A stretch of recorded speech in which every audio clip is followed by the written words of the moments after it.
राहुल का एक दोस्त था जिसका नाम रोहन था।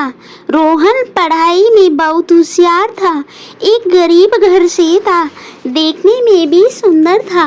हर समय पढ़ते रहना उसे अच्छा लगता था और स्कूल के शिक्षक भी रोहन को पढ़ता हुआ देख बहुत खुश होते थे।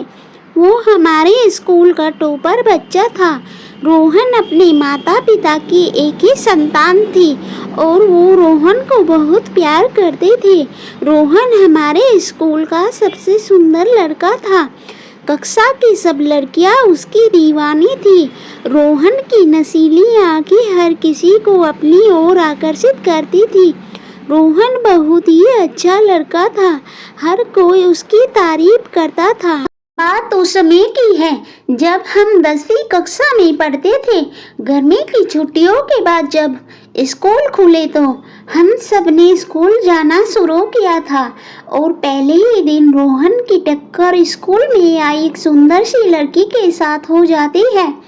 वो लड़की रोहन को बहुत बुरा भला कहती है, लेकिन रोहन उसको ही देखता रहा और मुस्कुराता रहा। जब हम अपनी कक्षा में गए तो आगे वो लड़की हमारी ही कक्षा में थी। दरअसल हमारे शहर में उसके पिताजी की बदली हुई थी और वो इसलिए अपनी 10वीं की पढ़ाई पूरी करने के लिए उसने हमारे स्कूल में दाखिला लिया था। उस सुंदर लड़की का नाम रिया था। रिया भी पढ़ने में रोहन की तरह ही थी। रोहन ने जब रिया को अपनी ही कक्षा में देखा तो वो खुशी से झूमने लगा। शायद रोहन को रिया से प्यार हो गया था। रिया है थी कि इतनी ही खूबसूरत, उसके लंबे बाल, बड़ी बड़ी नशीली आंखें और उसकी वो मुस्कान हर किसी को अपना दीवाना बना रही थी। रिया को देखकर कोई भी उसका दीवाना हो जाए, इतनी मनमोहक थी वो। ऐसा लगता था जैसे कोई अप्सरा जमीन पर उतर आई हो। रिया में एक ही कमी थी, वह बहुत ही घमंडी और नकचड़ी लड़की थी। कक्षा में रोहन का हमेशा ध्यान रिया पर ही रहता था और छुट्टी के समय भी गेट पर रिया का 5 मिनट इंतजार करते रहता था। रिया को इस बात की भनक भी नहीं थी रोहन उसे पसंद करता है। एक दिन जब रोहन के दोस्तों ने मजबूर किया कि वह जाकर रिया को प्रपोज करे तो रोहन भी बहुत हिम्मत जुटाकर रिया के सामने जाकर खड़ा हो गया और उसके सामने दोस्ती का प्रस्ताव रखा। लेकिन रिया बहुत ही गुस्से से बोली कि मैं तुम जैसे मिडिल क्लास लड़कों से नफरत करती हूँ और ये कहकर वहाँ से चली गई।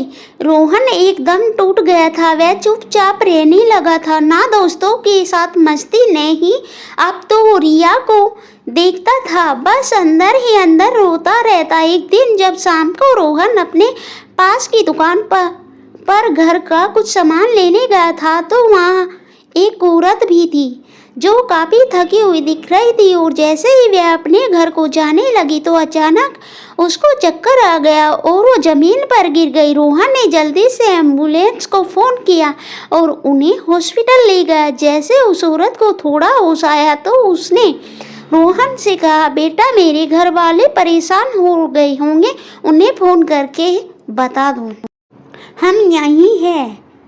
रोहन ने उस औरत से घर का नंबर लिया और फ़ोन किया। फ़ोन एक लड़की ने उठाया जो और कोई नहीं बल्कि रिया थी और वो औरत रिया की माँ थी। रिया अपने पिताजी के साथ हॉस्पिटल में पहुंच गई थी। जैसे ही वो अपनी माँ के पास जाती तो पास में खड़ी रोहन को देखकर हैरान हो जाती है और रिया की माँ रिया को कहती है कि अगर आज यह लड़का नहीं होता तो शायद मैं आपके साथ नहीं होती। माँ की यह बात सुनकर रिया रो पड़ती है।